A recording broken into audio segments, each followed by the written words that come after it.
Hello friends, welcome to online engineering. यहाँ पे हम डिस्कस कर रहे हैं आपका एसएससी जेईई का पीवाईक्यू सॉल्यूशन, जिसमें हम बात कर रहे हैं आपके डिज़ाइन ऑफ स्टील स्ट्रक्चर्स की। डिज़ाइन ऑफ स्टील स्ट्रक्चर्स में हम कवर कर रहे हैं आपका सेकंड यूनिट, जहाँ पर हम बात कर रहे हैं आपके कनेक्शंस की। कनेक्शंस का हमने एक पार्ट्स ऑलरेडी कंप्लीट कर लिया है। अगर आपने अब तक उस पार्ट्स को कवर नहीं किया है तो पहले आप उस पार्ट को कवर कर सकते हैं।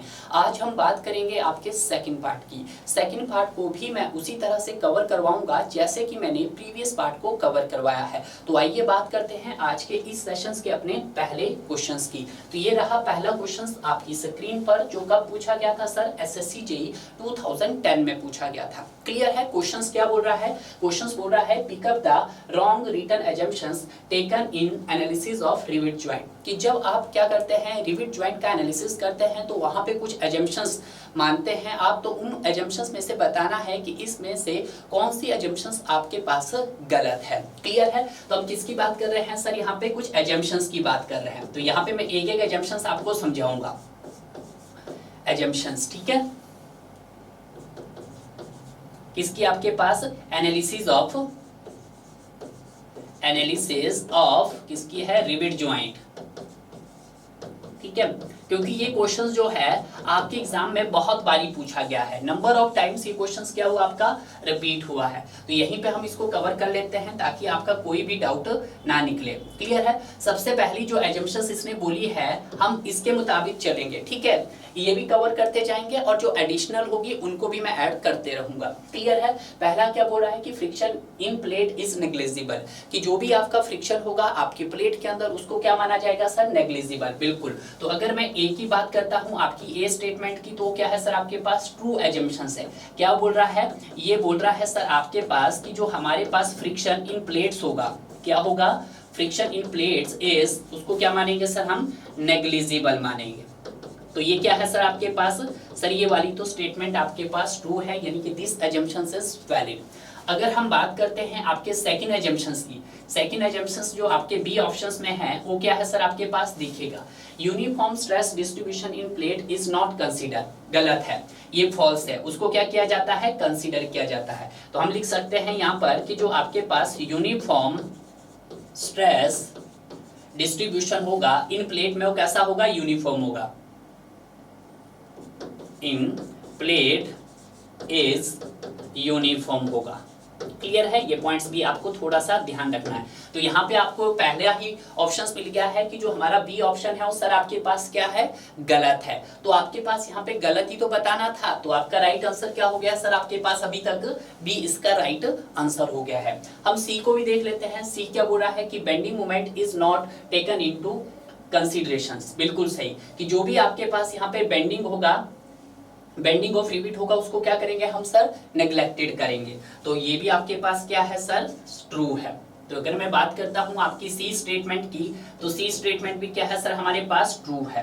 यानी कि जो आपके पास sir bending of the rivet होगा, या बेंडिंग मोमेंट बोल दो आप, बेंडिंग ऑफ द रिवेट जो होगा, रिवेट इज, वो क्या मानेंगे हम? नेग्लेक्टेड मानेंगे। नेग्लेक्टेड मतलब नॉट कंसीडरेशंस, उसका हम कोई कंसीडरेशंस यहाँ पर कैलकुलेट नहीं करेंगे। नेक्स्ट बोल रहा है डी आपके पास आ जाता है कि जो total load on the joints is equally shared by all rivet. बिल्कुल सही। क्या बोल रहा है कि जो भी आपके पास रिवेट होंगे उसमें जो भी आपका लोड आ रहा होगा उसको हम क्या मानेंगे सर? इक्वली मानेंगे। ठीक है, तो डी जो हमारे पास है कि all the rivets should have equally stresses। वो क्या होंगे?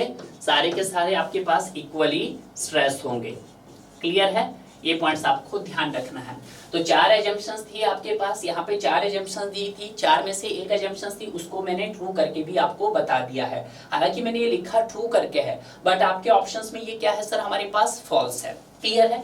अब इन चार एजम्पशंस के अलावा कुछ ऐसे एजम्पशंस और भी है जो हमको थोड़ा सा यहाँ पर देखना पड़ेगा। नेक्स्ट आता है कि जो हमारे पास क्या होगा, जो बेरिंग होगा आपके पास, बेरिंग स्ट्रेस किस किस के बीच में होता है बेरिंग। देखिएगा मैंने पहले भी बताया था कि जब भी हम बेरिंग की बात करते हैं, जब दो डिफरेंट मेंबर आपस में कनेक्ट में होते हैं तो वहां पे बेरिंग इंड्यूस होता है। जैसे देखिएगा आपके पास ये रिविट है और ये आपके पास प्लेट है, जब इन दोनों का आपस में कॉन्टेक्ट होगा तो यहाँ पे क्या होगा, आपकी बेरिंग स्ट्रेसेस इंड्यूस होती है। क्लियर है। तो अगर मैं बात करता हूँ आपकी ई एजम्पशंस की, तो ई एजम्पशंस क्या बोल रहा है कि bearing stress between plate and rivet कैसी होनी चाहिए सर, यूनिफॉर्म होनी चाहिए।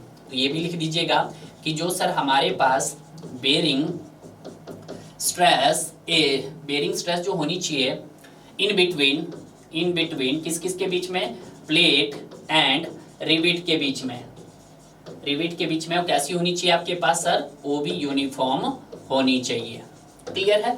तो ये रही आपकी फिफ्थ एजम्पशंस। अगर मैं बात करता हूं आपके सिक्स्थ एजम्पशंस की, तो सिक्स्थ एजम्पशंस क्या होगा कि जो भी आपके प्लेट में जो भी स्ट्रेसेस आ रही होगी वो भी कैसे होनी चाहिए सर, आपके पास यूनिफॉर्म होनी चाहिए। तो जी हो गया, ई एफ ले लेते हैं कि जो आपके पास स्ट्रेस इन प्लेट होगा, स्ट्रेस इन प्लेट वो क्या होगा आपके पास, इज यूनिफॉर्म होगा। वो भी कैसा होगा सर, हमारे पास यूनिफॉर्म होगा। ठीक है। और देख लेते हैं, और एजम्पशंस हो सकती है कोई, कितनी होगी हमारे पास यहाँ पे, 5 एजम्पशंस हो गई है, 5-6 एजम्पशंस होगी। सेवंथ एजम्पशंस क्या हो सकती है कि जो भी आपका रिविट होल होगा, अब ऐसा तो नहीं है कि जो भी हमारे पास प्लेट होगी उस प्लेट के पर जो रिविट होल होगा वो पूरा का पूरा किससे फील्ड होना चाहिए, आपके रिविट से फील्ड होना चाहिए। ठीक है। तो ये भी आप लिख सकते हैं कि जो हमारे पास सर रिविट होल होगा, rivet hole is completely filled by rivet. वो किससे फील्ड होना चाहिए आपका, वो सर रिविट से पूरी तरह से फील्ड होना चाहिए। क्लियर है। तो इस क्वेश्चन के साथ साथ मैंने आपके पूरी की पूरी जितनी भी एजम्पशंस थी, 7 टाइप के एजम्पशंस है हमारे पास जो वैलिड होते हैं आपके किस में सर, आपके एनालिसिस ऑफ रिविट जॉइंट में। क्लियर है। तो इनको आपने अच्छे से ध्यान रख लेना। अब यहाँ पर क्या ये सर जो एजम्पशंस है ये बोर्ड्स में वैलिड है, हाँ ये बोर्ड्स में भी ये एजम्पशंस आपकी वैलिड रहती है। क्लियर है। तो यहाँ पे जो राइट आंसर हो गया मेरे पास वो sir B is the right answer हो गया है। क्लियर। अब मूव करते हैं हम अपने नेक्स्ट क्वेश्चंस की तरफ। नेक्स्ट क्वेश्चंस क्या बोल रहा है कि एक रिविट जॉइंट्स कैन फेल इन, कि जो हमारे पास रिविट जॉइंट है वो किस किस में फेल हो सकता है। आप सभी जानते हैं कि जब भी हम बात करते हैं आपके रिविट जॉइंट की, तो रिविट जॉइंट में मेनली 2 फेलियर अकर होते हैं, एक प्लेट के कारण फेलियर आता है और दूसरा आपके पास रिविट के कारण फेल आता है। तो हम यहाँ पे लिख सकते हैं कि रिविट जॉइंट्स कैन फेल इन, कि जो सर हमारे पास रिविट जॉइंट्स में फेल, वो किस किस में फेल हो सकते हैं सर आपके पास, वो देखिएगा। तो हो सकता है आपके पास एक तो हो सकता है फेलियर ऑफ प्लेट और दूसरा हो सकता है फेलियर ऑफ रिविट। ठीक है। तो यहाँ पे हम देख सकते हैं कहाँ कहाँ फेलियर हो सकता है। एक हो सकता है सर आपके पास फेलियर ऑफ प्लेट के कारण हो सकता है और दूसरा हो सकता है फेलियर ऑफ रिविट के कारण हो सकता है। ठीक है। ये बात आपको ध्यान रखना है। सर प्लेट कब फेल होगा और रिविट कब फेल होगा। क्लियर है। प्लेट आपका तभी फेल हो सकता है जब आपके प्लेट की स्ट्रेंथ क्या हो सर, आपके रिविट की स्ट्रेंथ से कम हो, तो आपका प्लेट में फेल हो सकता है। तो दिस टाइप के फेलियर को हम क्या बोलते हैं, टेयरिंग फेलियर बोलते हैं।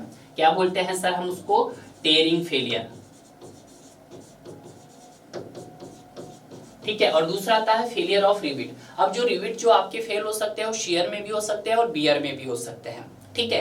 अब रिविट कब फेल होगा, जब आपके पास इनसफिशिएंट एज डिस्टेंस होगा। क्या होगा ये भी आप देख सकते हैं कि सर इसका रीजन क्या है, रीजन मैं बाद में बताऊंगा, पहले आप ये लिख लीजिएगा।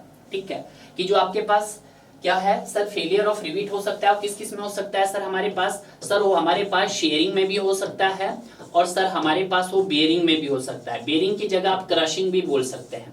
ठीक है। शेयरिंग को मैं यहाँ पे लिख देता हूँ आपके पास PS और बेयरिंग को लिख सकता हूँ मैं सर यहाँ पर PB। क्लियर है। टेयरिंग को मैं लिख सकता हूँ यहाँ पर आपका PT। क्लियर है। ये बात आपको ध्यान रखना है। रीजन क्या है फिर प्लेट के फेलियर होने का, यही रीजन है कि जब प्लेट की स्ट्रेंथ आपके रिविट की स्ट्रेंथ से कम होगा तो आपका प्लेट फेल होगा।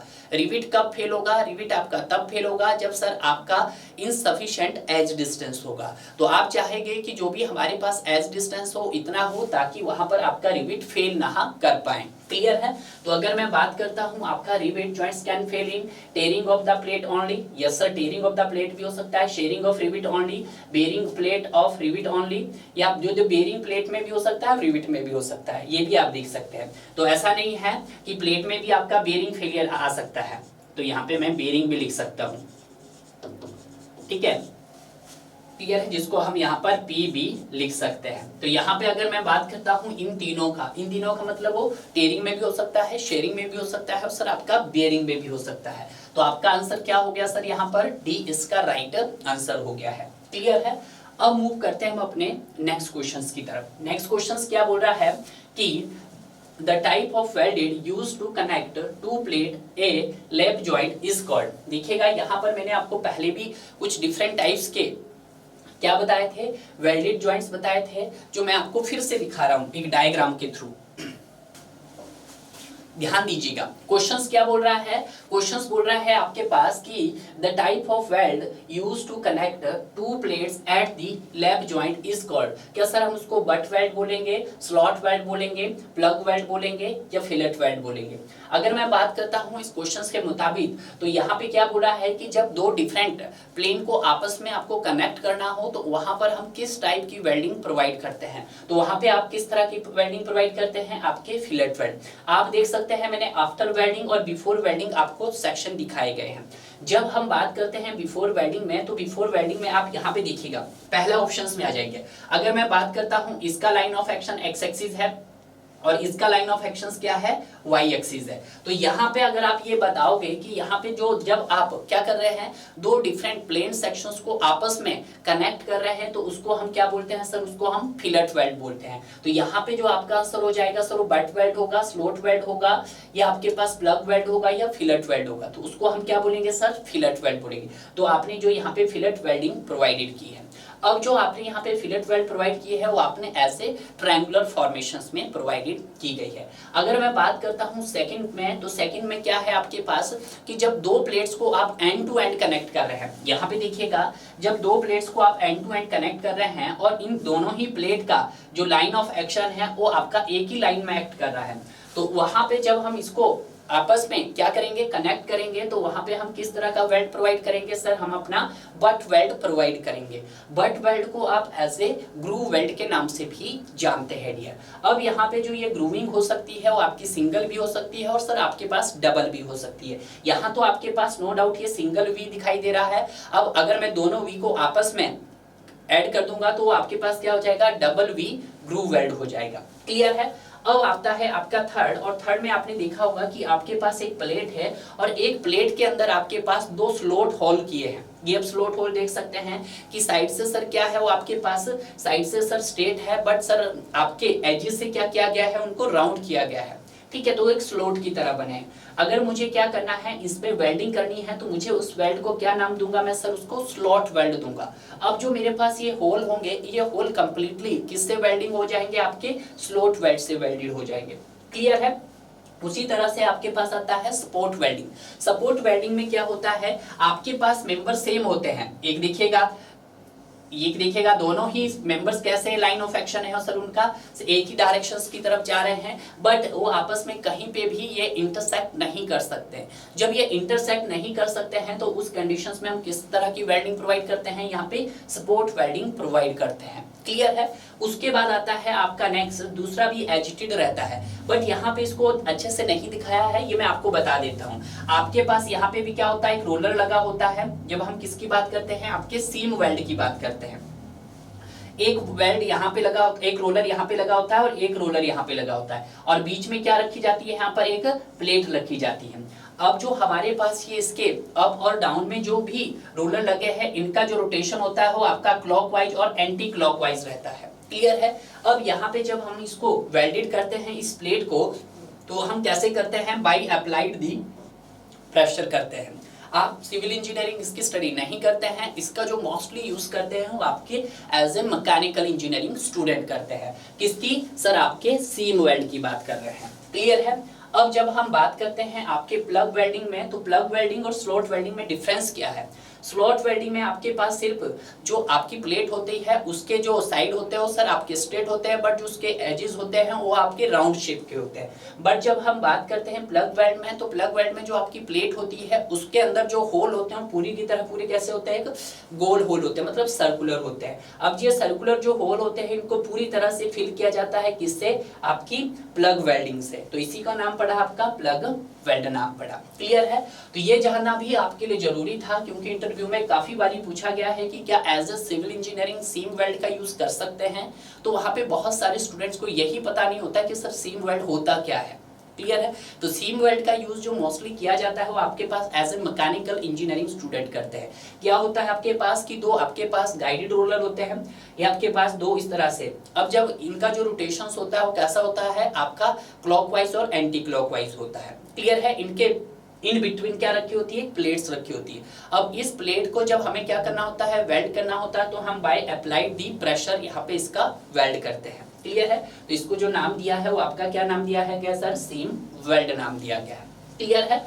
नेक्स्ट आता है आपके पास, देखिएगा नेक्स्ट क्या बोल रहा है कि if 2 centimetre diameter of rivet. अगर मैं बात करता हूं डायामीटर ऑफ रिविट की, तो कितना दे दिया है सर आपके पास? 2 सेंटीमीटर। तो यहाँ पर 2 सेंटीमीटर का डाया ऑफ रिविट दे दिया है। तो 2 सेंटीमीटर को मैं लिखना चाहूं तो mm में कर सकता हूं। Yes sir. तो ये मेरे पास कितना बन जाएगा सर? 20 mm बन जाएगा।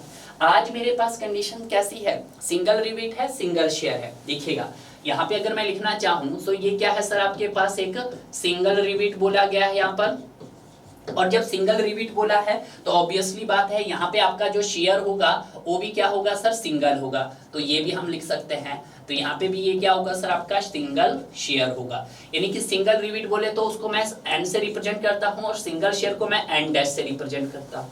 क्लियर है? ध्यान दीजिएगा। आगे क्या बोला उसने? Shape shear stress of rivet. Shape shear stress of rivet मतलब टाउ बी एफ आपके पास कितना दे दिया है सर? 1000 kg पर सेंटीमीटर स्क्वायर दे दिया है।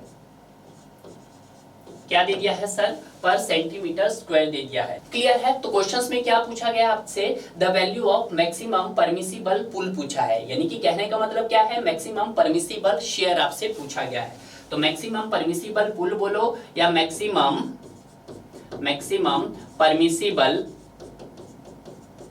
परमिसिबल शेयर बोलो। ठीक है? जिसको मैं बोल सकता हूं पुल भी बोल सकता हूं। ये आपसे पूछा गया है। तो सिंपल है यहाँ पर। तो आपके पास यहाँ पे एक ही रिविट है और एक ही शेयर है। तो जब यहाँ पर आप मैक्सिमम परमिसिबल शेयर निकाल दोगे तो क्या फॉर्मूला बन जाएगा सर? ये बन जाएगा आपके पास π/4 into d square into tau v f. Clear है? अब बोलेंगे सर आपने यहाँ पे number of rivet into number of shear count नहीं किया है। अरे यहाँ पे देख लीजिएगा, जब रिविट भी एक ही है, सिंगल शेयर भी एक ही है, तो आप डायरेक्ट कर सकते हैं। क्लियर है? ये लिखने से बेटर है आप n into n dash into π/4 का d square into tau v f, आप ये बोल रहे हैं। ठीक है? बट आज क्या है आपके पास सर? आज तो सर नंबर ऑफ रिविट भी एक ही है और शेयर भी एक ही है। तो आप क्या डायरेक्ट लिख सकते हैं π/4 d square into tau v f. अब देखिएगा यहाँ पर d क्या है हमारे पास? 2 सेंटीमीटर। तो यहाँ पे आप पुट कीजिएगा π/4 इंटू डी का स्क्वायर मतलब 2 का स्क्वायर। ठीक है? 2 का स्क्वायर करेंगे तो आपके पास सेंटीमीटर का भी स्क्वायर बन जाएगा। ठीक है? और यहाँ पे आ जाएगा आपके पास सर 1000 kg पर सेंटीमीटर स्क्वायर आ जाएगा। सेंटीमीटर स्क्वायर से सेंटीमीटर स्क्वायर कैंसल आउट हो जाएगा। अब जो आंसर आएगा आपके पास वो किस में आएगा सर? केजी में आएगा। तो केजी में आपके पास जो वैल्यू आएगी यहाँ पर वो आपके पास 3140 केजी वैल्यू आ जाएगी। क्लियर है? आपने इसको कैलकुलेट करके देख लेना है। वैसे कैल्सी अलाउड नहीं है, बट अब जो आपके CBT 2 होने वाला है वहां पे कहीं ना कहीं आपका कैल्सी अलाउड है। क्लियर है? तो यहां से जो मेरा राइट आंसर बन गया है वो क्या बन गया है स्टूडेंट? आपका डी इसका राइट आंसर बन गया है। क्लियर है? ये देख लेना, मेरे ख्याल 3141 के आसपास आता है ये, आपने इसको चेक कर लेना है। ठीक है? नेक्स्ट क्या बोल रहा है? The gross diameter of rivet hall for a rivet with nominal diameter of 27 mm।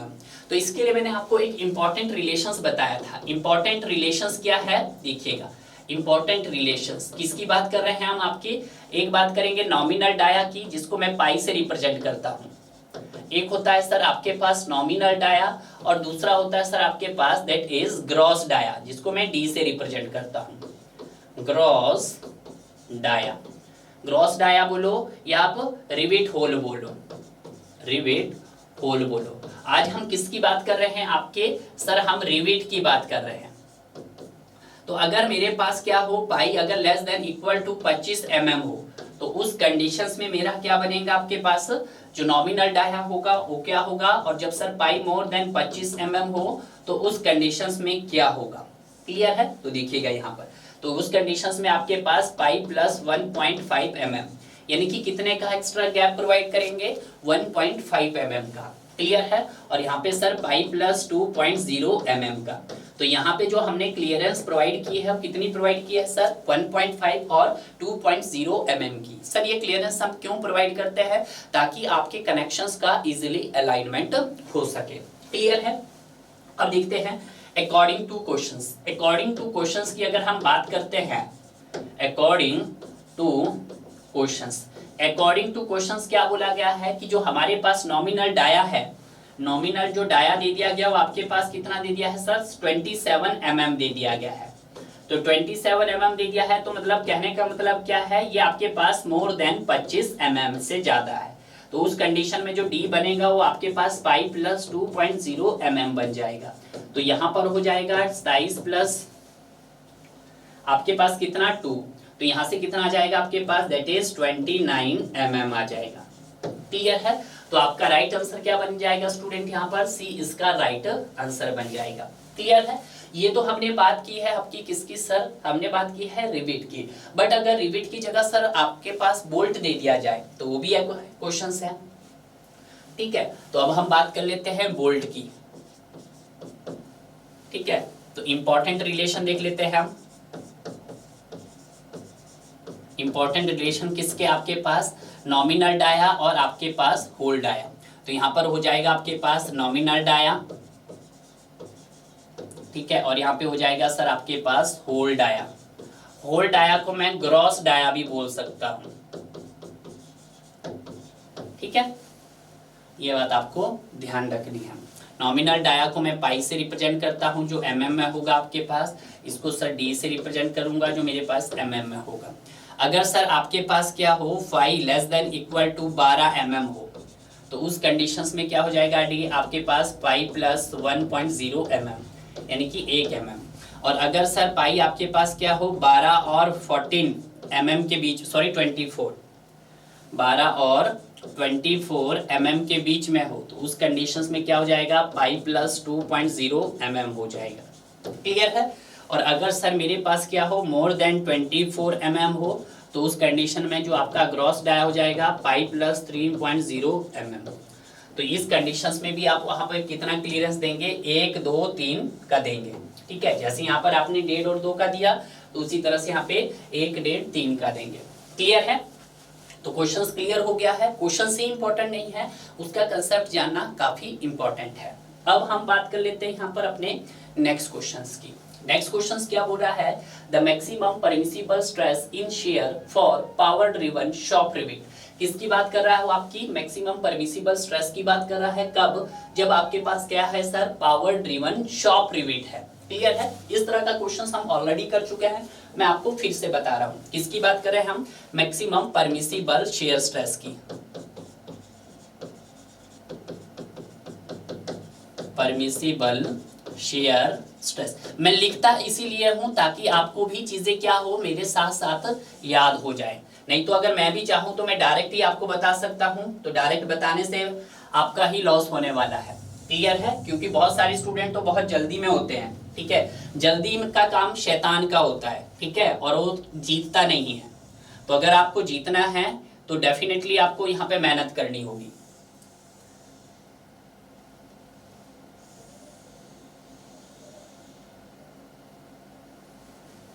यहाँ पे आपके पास हेडिंग डाल देता हूं, टाइप्स ऑफ फास्टनर।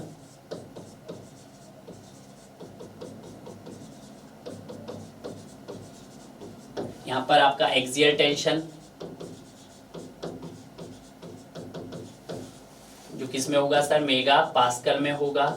यहाँ पे आपका सर शेयर रहेगा, शेयर भी किस में आएगा सर, मेगा पास्कल में आएगा। और यहाँ पे सर बेरिंग रहेगा, बेरिंग की वैल्यू भी किस में आएगी सर, आपके पास मेगा पास्कल में आएगी।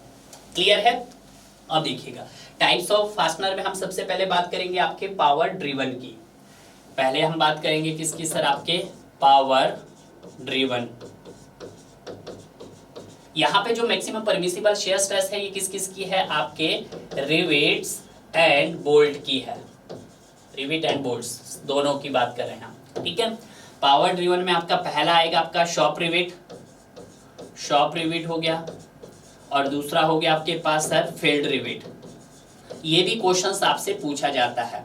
और बी पार्ट आएगा आपका किसका, वो रहता है sir hand driven rivet, hand driven rivet बोलो या बोल्ट बोलो। तो देखिएगा वहां पे कितनी होगी, जब हम बात करते हैं एक्सियल में तो शॉप में भी आपकी कितनी रहती है, 100 मेगापास्कल रहती है, यस सर रहती है। तो यहाँ पे आप 100 मेगापास्कल। फील्ड में भी कितनी रहती है सर, देखिएगा पहले मैं इसका पूरा कर लेता हूँ। शॉप रिवेट की वैल्यू अगर हम बात करते हैं in case of power driven तो एक्सियल में भी 100 रहती है, शेयर में भी आपकी कितनी रहती है सर, 100 रहती है, बट बेरिंग में 3 गुना हो जाती है। कितनी सर, 300 मेगापास्कल। क्लियर है। फील्ड रिवेट की बात करते हैं हम, तो फील्ड रिवेट में क्या होता है, शॉप रिवेट का 10% रिडक्शन हो जाता है। तो 10% बोले तो 100 का 10% 90 हो गया, 100 का 10% 90 हो गया, 300 का 10% आपके पास 270 हो गया। यानी कि अगर मैं बात करता हूं यहाँ पर, तो यहाँ पे कितने की रिडक्शन हो रही है सर, हमारे पास 10% की रिडक्शन हो रही है। क्लियर है। उसी तरह से हम बात करते हैं आपके किसकी, हैंड ड्रिवन रिवेट की। तो जब हम हैंड ड्रिवन रिवेट की बात करेंगे तो देखिएगा इसमें फिर हम ऐड करेंगे, यहाँ 90 है तो यहाँ पे ये आपके पास 80 हो जाएगा, यहाँ पे भी ये 80 हो जाएगा सर, और यहाँ पर आपके पास ये 250 हो जाएगा। क्लियर है। अगर मैं बात करता हूँ हैंड ड्रिवन रिवेट और शॉप ड्रिवन रिवेट की, तो यहाँ पे ये कितना % का रिडक्शन हो रहा है सर, यहाँ पर आपके पास 20% का रिडक्शन हो रहा है। कितने का रिडक्शन हो रहा है सर, आपके पास 20 के आसपास रिडक्शन हो रहा है। बट अगर मैं बात करता हूँ शॉप रिवेट और फील्ड रिवेट की, तो शॉप और फील्ड रिवेट में कितने का रिडक्शन हो रहा है सर, आपके पास शॉप रिवेट का as compare to field rivet 10% का रिडक्शन हो रहा है। तो आज क्या पूछा गया आपसे, आज पूछा गया है कि maximum permissible stress in share for power driven shop rivet पूछा गया है। तो पावर ड्रिवन शॉप रिवेट, तो देखिएगा क्या होगा, देखिएगा पावर ड्रिवन शॉप रिवेट पूछा है। तो अब इसने ये नहीं बोला कि आपसे इसने क्या पूछा है, क्या सर उसने शेयर एक्सियल में पूछा है आपसे, या सर शेयर में पूछा है, या बेरिंग में पूछा गया है। तो आपको ऑप्शंस के साथ जा सकते हैं। तो यहाँ पे शॉप रिवेट में कितनी है सर, आपके पास पावर ड्रिवन शॉप रिवेट आपका 100 100 100। तो आपका आंसर क्या हो जाएगा सर, यहाँ पर सी इसका राइट आंसर हो जाएगा। क्लियर है। तो ये आप देख सकते हैं। अब बात करते हैं हम अपने नेक्स्ट क्वेश्चंस की। नेक्स्ट क्वेश्चंस क्या है कि when 2 plates are placed end to end. देखिएगा सबसे पहले कि जब हम 2 प्लेट्स को एंड टू एंड कनेक्ट करते हैं, जैसे मान लेते हैं मेरे पास एक ए प्लेट है और दूसरी प्लेट मेरे पास सर ये वाली दूसरी प्लेट है। इनको क्या किया है सर, मैंने एंड टू एंड कनेक्ट किया है। जब मैं इनको एंड टू एंड कनेक्ट करता हूं तो इस टाइप के जॉइंट्स को क्या बोलेंगे हम, बट जॉइंट बोलते हैं। क्या बोलते हैं सर, हम बट जॉइंट बोलते हैं। तो इसको अगर हम कनेक्ट करना चाहें तो इसको मैं कनेक्ट कर सकता हूं कुछ इस तरह से। यस सर, इसको क्या कर दिया है सर हमने, यहाँ पर एंड टू एंड क्या कर दिया, इसको कनेक्ट कर दिया है। ठीक है। ये भी मेरे पास मेन प्लेट है, मेन प्लेट है, और ये भी मेरे पास क्या है, मेन प्लेट है। इनको क्या कर दिया है सर आपने, ज्वाइंट कर दिया है एंड टू एंड। कैसे ज्वाइंट किया, एंड टू एंड ज्वाइंट किया है। जब इसको एंड टू एंड ज्वाइंट किया है तो इस तरह के ज्वाइंट्स को हम क्या बोलते हैं सर, आपका लैप ज्वाइंट बोलते हैं या बट ज्वाइंट बोलते हैं। तो इसको हम सर बट ज्वाइंट बोलते हैं। क्या बोलते हैं, बट ज्वाइंट बोलते हैं। ठीक है, ये बात आपको ध्यान रखना। अब जब ये बट ज्वाइंट बोलते हैं तो ये आपके पास जो बट ज्वाइंट हो सकता है विद सिंगल कवर भी हो सकता है और डबल कवर भी हो सकता है। तो देखिएगा, ठीक है। तो अगर मैं बात करता हूं यहाँ पे नेक्स्ट डायग्राम की, तो नेक्स्ट डायग्राम बना देता हूं, एक में ही खिचड़ी पक जाएगी। ठीक है, एक मेन प्लेट ये है आपके पास और दूसरी मेन प्लेट आपके पास ये है।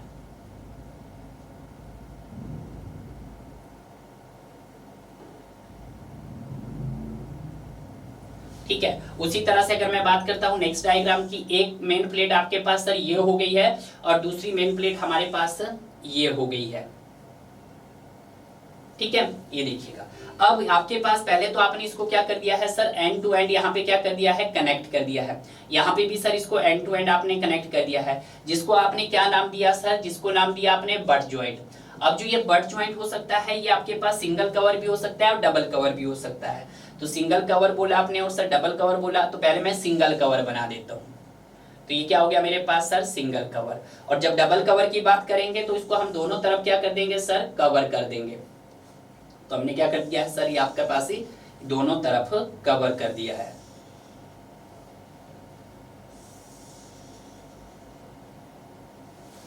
ठीक है, तो देखिएगा यहाँ पर, तो जब हम कर दिया है तो इसको हम क्या करेंगे, आप with the help of rivet connect कर सकते हैं, विद द हेल्प ऑफ आप जो क्या कनेक्ट कर सकते हैं, बोल्ट कनेक्ट कर सकते हैं। तो हमने with the help of rivet और बोल्ट इसको क्या कर दिया है, कनेक्ट कर दिया है। ठीक है, इतना आपको क्लियर हुआ। तो यहाँ पे कुछ इस तरह से हम दिखा देते हैं कि सर कर दिया आपने ये दोनों तरफ, ये रिविटेड हो गया हमारे पास।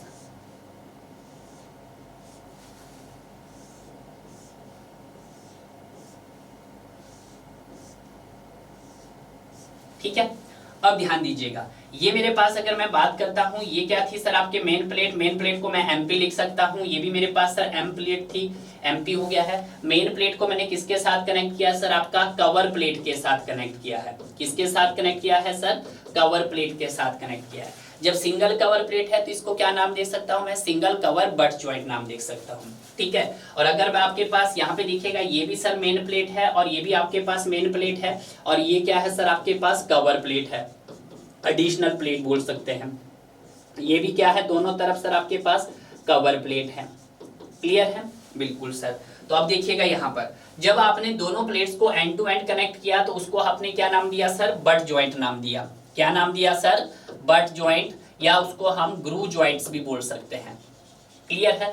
बट जब सर आपने क्या किया, दोनों प्लेट को एंड टू एंड तो कनेक्ट किया, बट उसका सिंगल साइड में आपने कवर प्लेट किया है, तो इसको हम क्या बोलेंगे sir, single cover but joint बोलेंगे। क्या बोलेंगे sir, single cover but joint. तो ये हो जाएगा मेरे पास सिंगल कवर बट ज्वाइंट।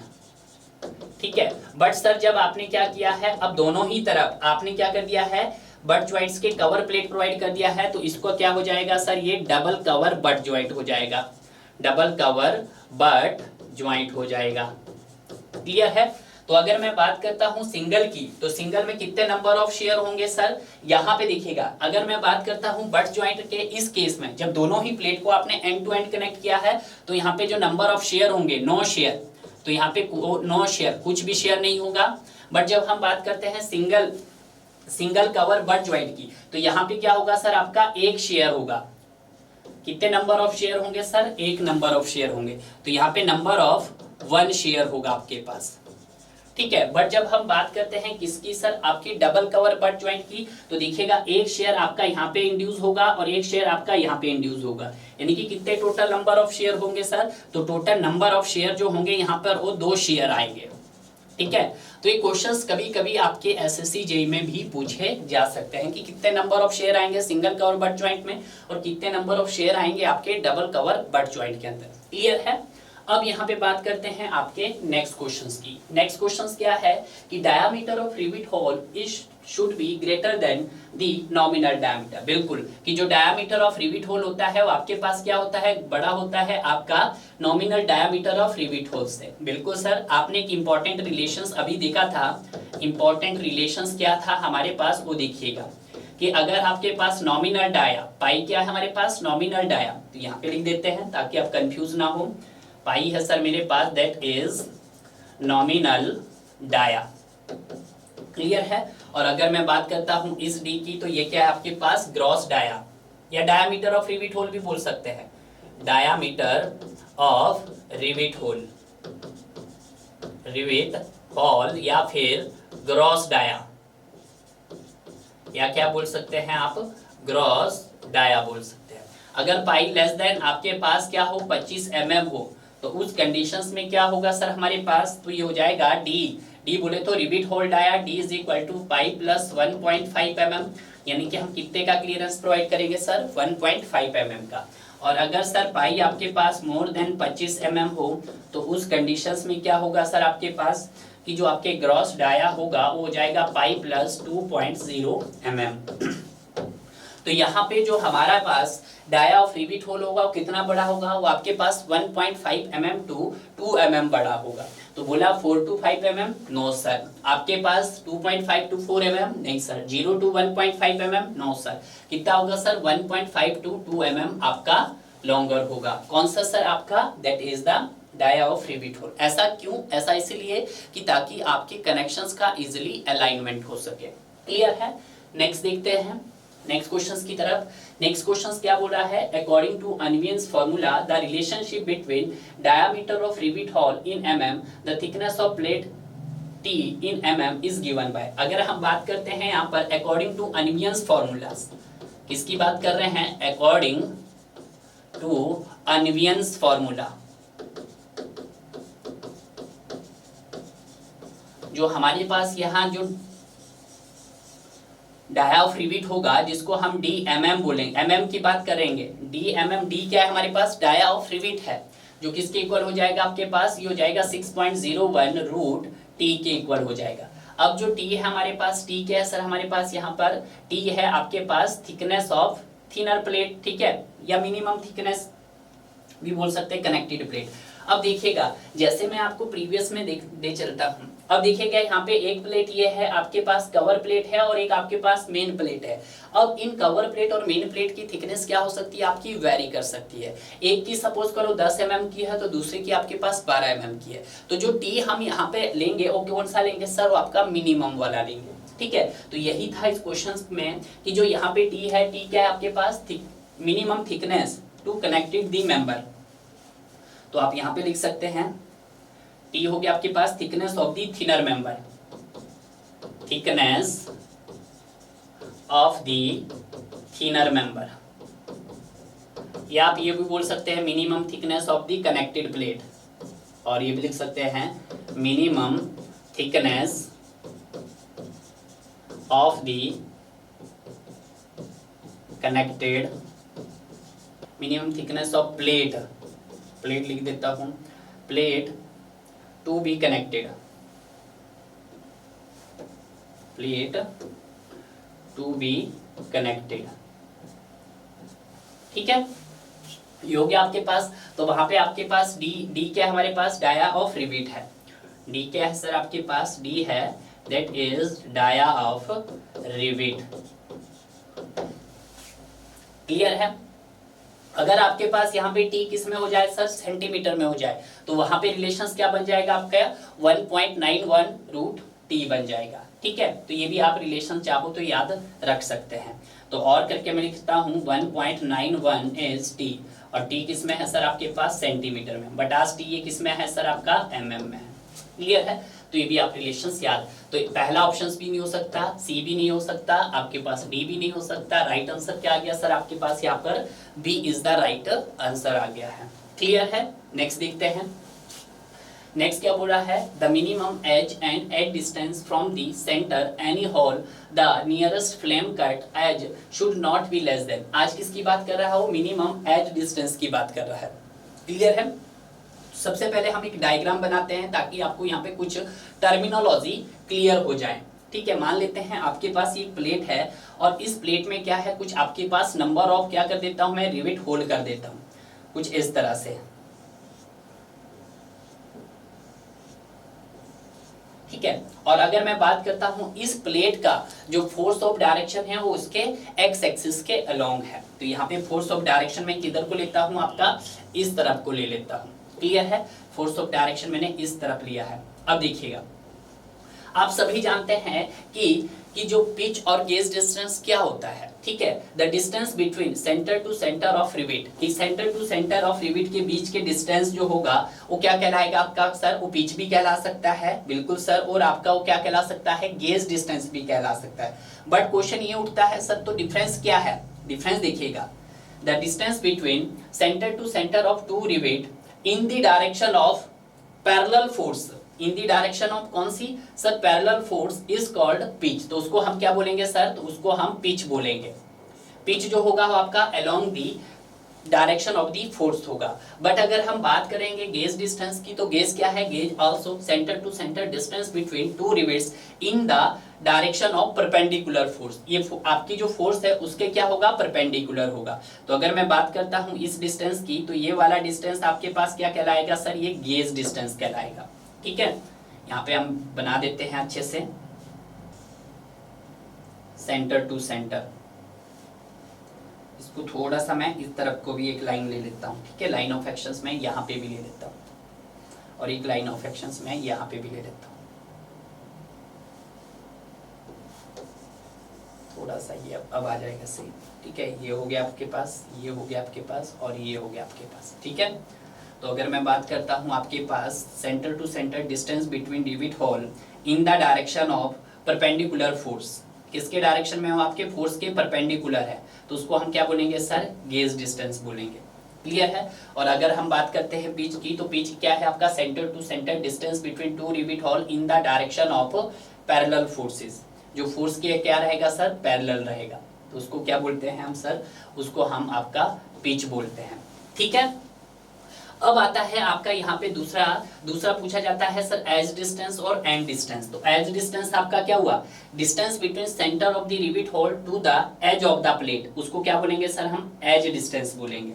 तो एज डिस्टेंस भी क्या होगा सर आपके पास यहाँ पर? वो आपके perpendicular to the direction of force होगा, तो उसको हम एज को मैं यहाँ पे स्मॉल ई से रिप्रेजेंट कर रहा हूँ, या मैं लिख देता हूँ एज लिख देता हूँ पूरा। ठीक है, और उसी तरह से जब मैं एंड डिस्टेंस की बात करता हूँ, तो एंड डिस्टेंस क्या होगा आपके पास? देखिएगा ये वाला कि सेंटर टू सेंटर डिस्टेंस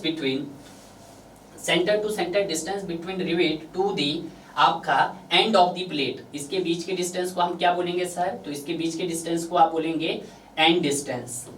क्या बोलेंगे? एंड डिस्टेंस बोलेंगे। तो यहाँ पर आपका एज भी क्लियर हुआ है, एंड भी क्लियर हुआ है, पिच भी क्लियर हुआ है, गेज भी आपके पास क्लियर हुआ है। क्लियर है? तो यहाँ पे ध्यान रखना आपने कि जो आपके पास मिनिमम पिच का क्राइटेरिया देखता हूं मैं, जो पिच मिनिमम, ये पिच मिनिमम क्या होता है आपके पास? 2.5 times the nominal diameter of the rivet होता है। Nominal dia of rivet. ठीक है, तो यहाँ पे मैं इसको लिख सकता हूँ, क्या लिख सकता हूँ? 2.5 क्या लिख सकता हूँ? पाई लिख सकता हूँ। यस सर, पाई से रिप्रेजेंट कर सकता हूँ। अब क्वेश्चन आता है आपके पास मिनिमम एज डिस्टेंस का क्राइटेरिया। नेक्स्ट आता है मिनिमम एज डिस्टेंस। तो देखिएगा मिनिमम एज डिस्टेंस के यहाँ पर दो क्राइटेरिया आएंगे, दोनों ही क्राइटेरिया आपको क्या रखने हैं यहाँ पर? याद रखने हैं। पहला क्राइटेरिया क्या हो सकता है? पहला क्राइटेरिया हो सकता है फॉर आपका क्या हो? फॉर हैंड फ्लेम कटिंग हो, अगर फॉर हैंड फ्लेम कटिंग हो, और दूसरा क्या हो सकता है सर आपके पास? दूसरा हो सकता है आपके पास फॉर मशीन कटिंग हो, फॉर मशीन कटिंग हो। अब देखिएगा जब हम बात करेंगे आपके हैंड फ्लेम कटिंग की, तो जब आप हाथ से काटोगे तो वहां पे उसका जो सरफेस दिखेगा वो कैसा दिखेगा आपको? क्या सर वो आपको स्मूथ दिखेगा या रफ दिखेगा? तो आप इसको रफ एज भी लिख सकते हैं। क्या लिख सकते हैं? Rough edge. और अगर बात करेंगे हम मशीन कटिंग की, तो अगर आप मशीन से कट करोगे तो आपका वहां पे एज कैसे दिखेगा सर? उसका सरफेस स्मूथ दिखेगा। तो ये भी आप लिख सकते हैं, और करके लिख सकते हैं। और क्या बोल सकते हैं सर हम इसको? स्मूथ एज भी बोल सकते हैं। ठीक है, तो इस कंडीशंस में आपको क्या देखना है? क्राइटेरिया देखना है। ठीक है, मिनिमम एज डिस्टेंस, तो ई मिनिमम क्या हो जाएगा आपके पास? 1.7 डी हो जाएगा। और यहाँ पे जो ई मिनिमम रहेगा आपके पास वो क्या रह जाएगा आपके पास? 1.5 डी रह जाएगा। मैंने आपको पहले भी बताया है, अगर आपने क्या किया सर? नॉमिनल डाया को अगर आपने सर या तो आप पाई से रिप्रेजेंट कर सकते हैं, और कई बुकों को उसको डी से भी रिप्रेजेंट किया है। तो उस कंडीशंस में मैं जो क्या करूंगा कि जो मेरे पास क्या होगा सर? होल डाया होगा। तो देखिएगा अगर मेरे पास पाई है तो होल डाया को मैं डी से रिप्रेजेंट कर सकता हूं, और अगर नॉमिनल डाया डी है तो इसको मैं डी नॉट से रिप्रेजेंट कर सकता हूं। क्लियर है, ये ध्यान रखना। तो यहाँ पे जब भी हम बात करेंगे आपके मिनिमम पिच की, तो मिनिमम पिच किसके कॉरस्पॉन्डिंग आएगा, वो नॉमिनल डायामीटर ऑफ रिवेट के रिस्पेक्ट आएगा। बट जब हम एज डिस्टेंस की बात करेंगे तो उसके वो होल डाया के रिस्पेक्ट में वो बात करेगा। तो जब आपका क्या हो, हैंड फ्लेम कटिंग हो, यानी कि आपके रफ एजेस हो, तो उस कंडीशन में ई मिनिमम हो जाएगा 1.7 टाइम्स ऑफ रिवेट होल हो जाएगा। ठीक है। और अगर सर मशीन कटिंग हो, यानी कि उसके एज स्मूथ हो, तो उस कंडीशन में ई मिनिमम 1.5 डी टाइम्स हो जाएगा। डी बोले तो आपका होल डाया। ठीक है। तो दिखेगा the minimum edge and distance from the centre of any holes to the nearest flame cut edge. कैसा है आज आपके पास, फ्लेम कट एज है। अब जब फ्लेम कट एज है तो फ्लेम कट एज की बात आपने कहाँ की थी, जहां पर आपका सरफेस कैसा था, एजेस कैसे थे, रफ एजेस थे। तो उस कंडीशन में कितना होगा, 1.5 times of the hole dia. नहीं, ये तो सर आपका स्मूथ एंड पे होगा, यानी कि मशीन कटिंग में होगा। ये तो कैसा होगा सर आपका, जब आपका मशीन कटिंग हो। ठीक है। बट जब आपका 1.7 टाइम कब होगा सर, जब आपका जब वो हैंड कटिंग हो। जब सर कैसा हो, आपका हैंड कटिंग हो। तो यहाँ पे जो आपका राइट आंसर मिल गया है मुझे, वो क्या मिल गया है सर, यहाँ पर बी इज द राइट, क्योंकि मैंने यहाँ पे लिखा है उसने फ्लेम। तो फ्लेम कहाँ पे है आपके सर, ये है for hand flame cutting. Clear है। तो ये आपको ध्यान रखना है, इसके दोनों ही केसेस आपको क्लियर हो जाने चाहिए। बट हमेशा याद रखना 1.5 times hole dia of the rivet, इससे कम नहीं होना चाहिए। क्लियर है। नेक्स्ट देखते हैं। नेक्स्ट क्या बोल रहा है, the distance between two rivets measured from the perpendicular to the direction of applied force. मैंने अभी बताया आपको, फिर से मैं दोबारा से बता देता हूँ। ठीक है। ये देखा आपके पास एक प्लेट है, और प्लेट की अगर मैं यहाँ पे डायरेक्शन ऑफ फोर्स देखता हूँ, वो उसके एक्स एक्सिस पे है, मान लेते हैं इस एक्सिस पे। क्लियर है। और यहाँ पे क्या है सर, आपके पास कुछ नंबर ऑफ रिवेट होल कर देता हूँ। एक हो गया आपके पास, ये 2 हो गया आपके पास, ये 3 हो गया सर आपके पास, और ये 4 हो गया। मैंने 4 होल किए हैं। ठीक है। इन सब का मुझे लाइन ऑफ एक्शन देखना है। तो इसका लाइन ऑफ एक्शन कुछ इस तरह से है, और इसका लाइन ऑफ एक्शन भी कुछ आपके पास इस तरह से। इनका भी सेंटर लाइन ऑफ एक्शन मैंने ड्रॉ कर दिया है आपका, इसको एज ए एक्स एक्सिस भी और वाई एक्सिस भी। क्लियर है। तो अगर हम बात करते हैं आपके पिच की बात करते हैं, तो पिच क्या होता है सर, पिच होता है centre to centre distance between two rivet. दो रिवेट के बीच का जो सेंटर टू सेंटर डिस्टेंस होगा in the direction of parallel forces. जो किसके डायरेक्शन में होगा, आपके फोर्स के पैरेलल में होगा। तो उसको हम क्या बोलेंगे सर, उसको हम पिच बोलेंगे। तो उसको हम क्या बोलेंगे सर, पिच बोलेंगे।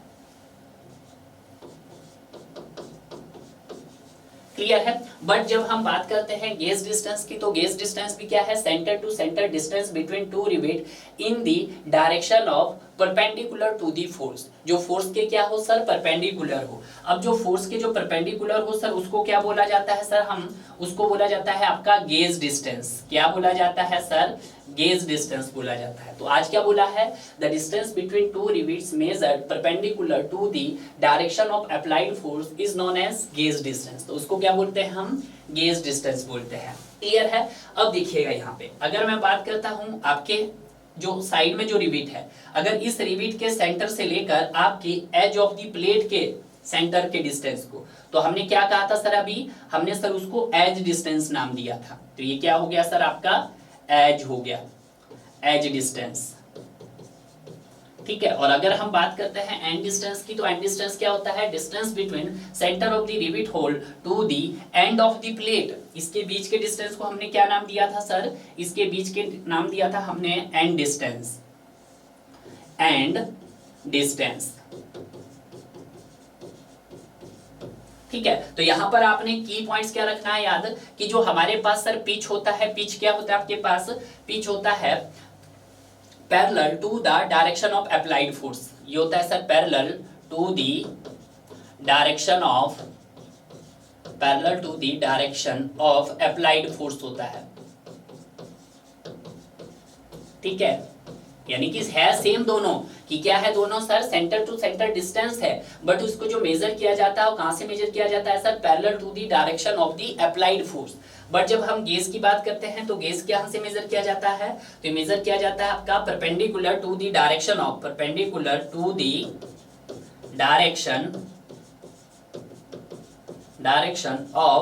Applied force.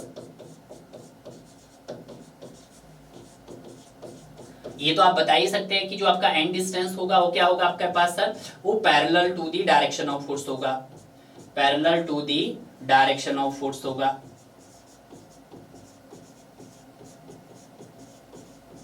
ठीक है, और जो आपका एज डिस्टेंस होगा, एज डिस्टेंस क्या होगा सर आपके पास, ये भी सर आपके पास परपेंडिकुलर होगा, perpendicular to the direction of force होगा।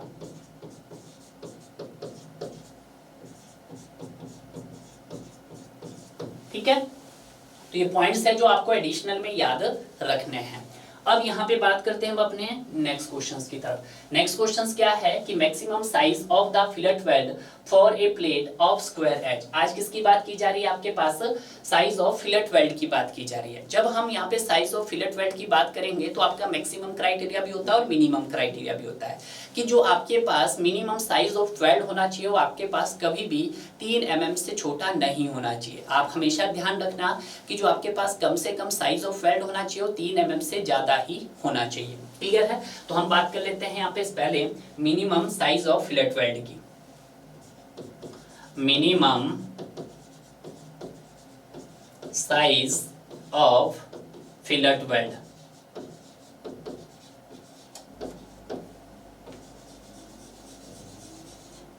ठीक है, तो देखिएगा पहले आएगा थिकनेस ऑफ थिकर प्लेट, पहला column thickness of thicker plate, जो किस में होगा, इसका साइज सर mm में होगा। और यहाँ पे आएगा दूसरा minimum size, minimum size of weld. Size of weld को हम एस से रिप्रेजेंट करते हैं, तो मिनिमम है तो एस मिनिमम हो जाएगा। ठीक है, तो ये भी किस में रहेगा सर आपका mm में रहेगा। क्लियर है, तो देखिएगा नेक्स्ट कि अगर सर हमारे पास क्या हो 0 से 10 mm के बीच में हो, अगर प्लेट की थिकर, कितनी प्लेट थिकनेस है आपके पास 0 से 10 mm के बीच में है, तो वहां पे कितने का देना आपको 3 mm का देना है वेल्ड। और अगर सर आपके पास क्या हो, आपके पास 10 से 20 mm का हो, तो आपको कितना देना है, तो उस केस में आपको सर 5 mm का देना है। कितना, 5 mm का वेल्डिंग प्रोवाइड करना है। और अगर सर आपके पास 20 mm से लेकर अगर 32 mm के बीच में हो, तो उस कंडीशंस में आपको क्या करना है, तो उस कंडीशंस में आपको 6 mm करना है। क्लियर है, और अगर हमारे पास क्या हुआ सर, अगर मोर देन 32 mm हुआ है, तो वहां पे जो फर्स्ट रन में जो आपको करना है, फर्स्ट रन में आपको करना है कितना वेल्ड करना है, 8 mm का वेल्ड करना है। ठीक है, पहले रन में 8 और सेकंड रन में आपको कितने का करना है सर, 10 mm का करना है। फाइनल आपको कितना करना है, 10 mm का करना है। क्लियर है, और जो यहाँ पर एक नोट पॉइंट्स भी डाल देता हूँ कि जो आपके पास एस मिनिमम होना चाहिए, should not be less then 3 mm, तो 3 mm से छोटा नहीं होना चाहिए, वो आपके पास 3 mm से ही क्या होना चाहिए सर, बड़ा होना चाहिए। क्लियर है, अब यहाँ पे देख लेते हैं maximum size of fillet weld. Maximum size of fillet weld,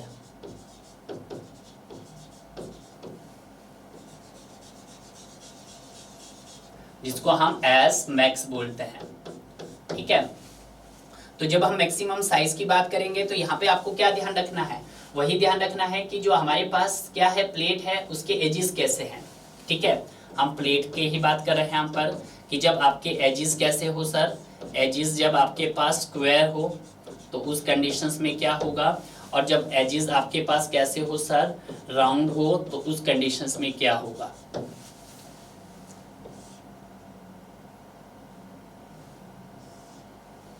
clear है, ये आपको ध्यान रखना है। तो इसको तो आप इजीली बता सकते हैं, तो यहाँ पे हो जाएगा टी मिनिमम माइनस 1.5 mm, और यहाँ पे हो जाएगा आपके पास 3/4 thickness of thinner member.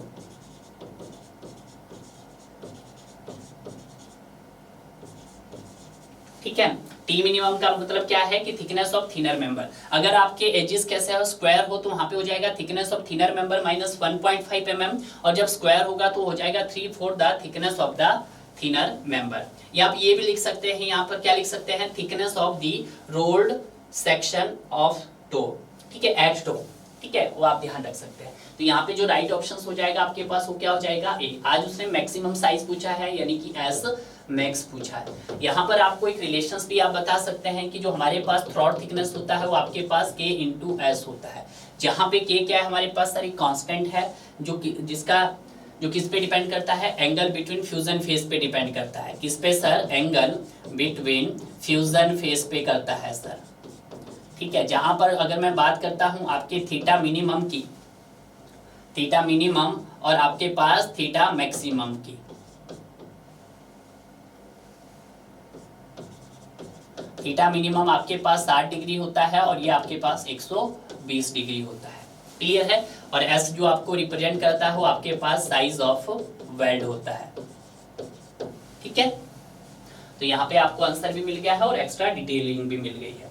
Next देखते हैं कि diameter of rivet hole is made larger than the diameter of rivet. बिल्कुल सही, क्वेश्चन आपका रिपीट हो गया है कि डाया आपके पास क्या है, आपका नॉमिनल डाया से बड़ा है। अगर मैं बात करता हूँ इस डी की और इस पाई की, ये क्या आपके पास, दैट इज होल डाया, इसको हम होल डाया भी बोल सकते हैं और आप इसको सर ग्रॉस डाया भी बोल सकते हैं सर, ठीक है। और ये क्या हो गया आपके पास, नॉमिनल डाया, नॉमिनल डाया भी बोल सकते हैं इसको, और आपका शैंक डाया भी बोल सकते हैं, ठीक है। तो आप सभी जानते हैं ये बड़ा होता है, बिल्कुल सर, कि जब हमारे पास क्या हो सर, रिवेट की बात कर रहे हैं, पाई क्या हो हमारे पास less than equal to 25 mm हो, तो उस कंडीशंस में मेरा जो डी बनेगा वो क्या बनेगा आपके पास, वो बनेगा 5 + 1.5 mm, ठीक है। और अगर सर पाई क्या हो मेरे पास मोर देन 25 mm हो, तो उस कंडीशंस में जो डी बनेगा वो 5 + 2.0 mm, यानी कि वहां पर एक्स्ट्रा कितना बड़ा हुआ हो,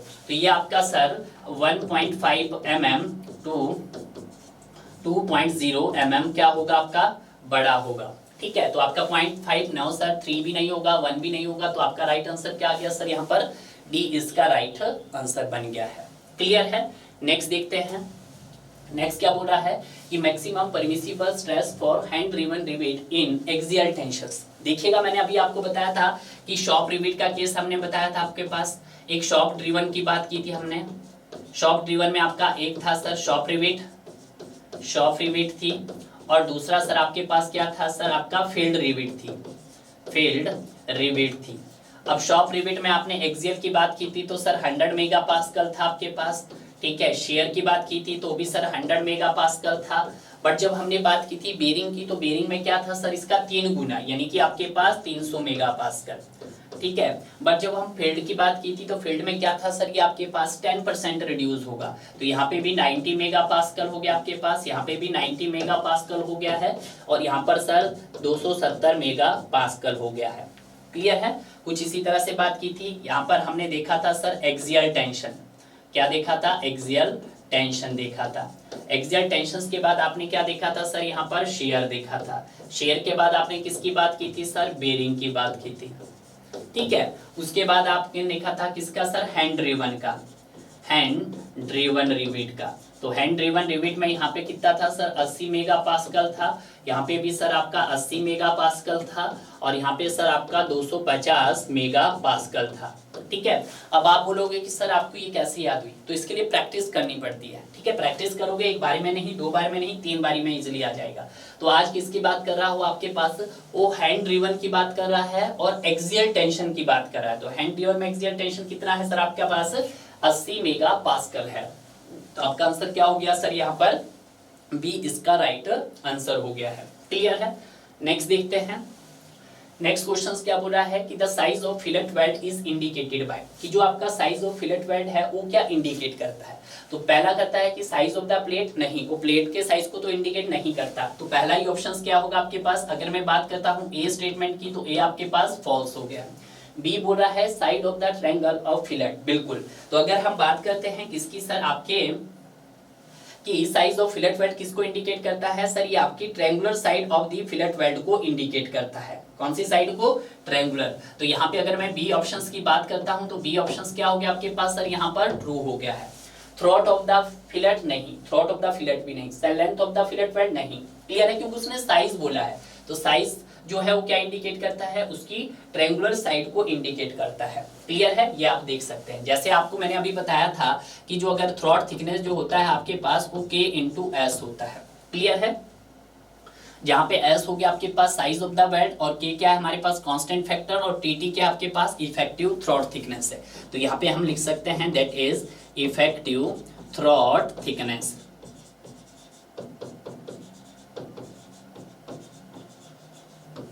ठीक है, और अगर मैं बात करता हूं आपके के की, के क्या है, कांस्टेंट फैक्टर है, किस पे डिपेंड करता है सर, ये जो डिपेंड्स करता है आपका एंगल बिटवीन फ्यूजन फेस पे करता है, एंगल बिटवीन फ्यूजन फेस पे करता है।